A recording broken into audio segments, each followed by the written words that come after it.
The Oscar nominations came out today, and while that's not a huge deal for most people, it's a day I look forward to every year. And so I thought I'd share my thoughts on the nominations, but also share why I really enjoy the Oscars and everything surrounding them. Here we go. Right off the bat, I just want to acknowledge the elephant in the room regarding the Oscars. Well, there's several elephants, actually. The first one being the whole Oscars so white thing. 2016 marked the second year in a row that all 20 acting nominations went to white actors, and that's bad. The Academy was clearly at fault with that. And while they have been making changes, which is a good thing, they still don't get a whole lot of credit. I mean, they were called onto the carpet, and they really shouldn't have had to make changes in that area.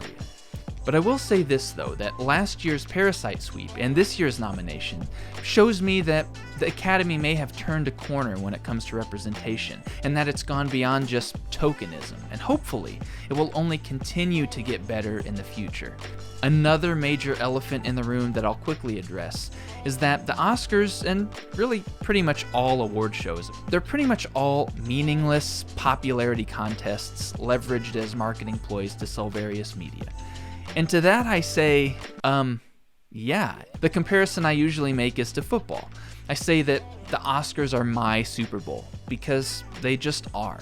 I could care less about football, or really any sport for that matter, and the Oscars are just more my thing. But football is just as much a meaningless corporate cash grab that exploits the impressive talents of a select few people to sell crap. It's the same thing. I'd rather just spend my hours watching each Oscar film instead of each regular season football game. It's just me, to each their own.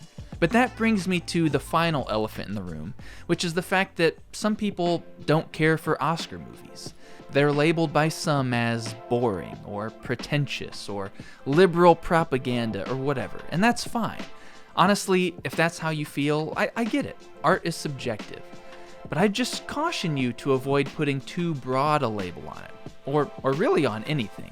I mean, Rocky is an Oscar movie. Braveheart, Lord of the Rings, basically all animated Disney movies. And heck, Borat 2 is an Oscar movie this year. But even after saying all that, I will admit that I just happen to love the boring, pretentious, liberal Oscar movies. I'm a film buff and a freelance videographer / minor league filmmaker. I look for nuance in acting performances. I lean over to tell my wife about, the lens choices and the lighting and the cinematography. I'm that guy at a party who can talk about the filmography of Bong Joon-ho non-stop for 2 hours straight. I mean, guilty. That's just who I am. And this is what I love. And so, after all that preamble, here's why. Here's why I love the Oscars. It's 2 reasons. Number 1, they celebrate my passion on a global stage. And 2, I've been watching since I was a kid. It's something me and my mom used to watch together, and they kind of feel like home for me, as weird as that sounds. It really is that simple.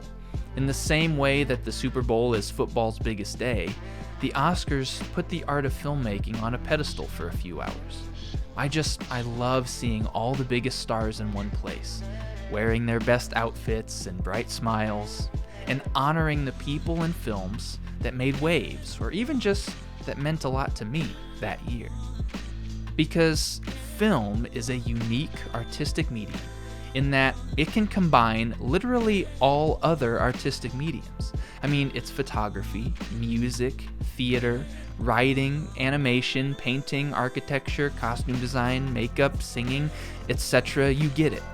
And because of that, films move me in a unique way. When that perfect music hits while watching the greatest actors of our time say beautiful words written by genius writers in settings designed by the world's greatest artists, captured by the world's greatest photographers and shapers of light. There's just nothing like it. It's a powerful combination of events and art. It can shape and change culture, and I love it. And I've loved it literally as long as I can remember.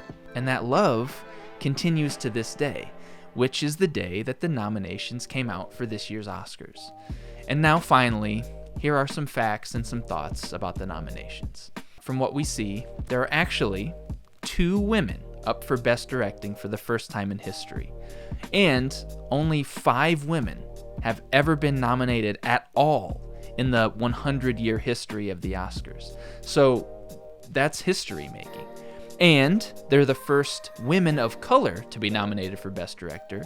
And, well, their films are fantastic, duh.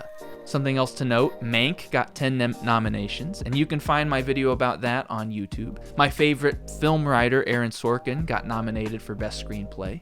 An international film director is up for Best Director. Minari was nominated for Best Picture and not Best Foreign Language Film. I know a lot of people were talking about that. 9 out of the 20 acting categories went to people of color.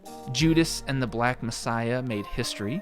For the first time, a film with an all-black producing team was recognized in the most prestigious category.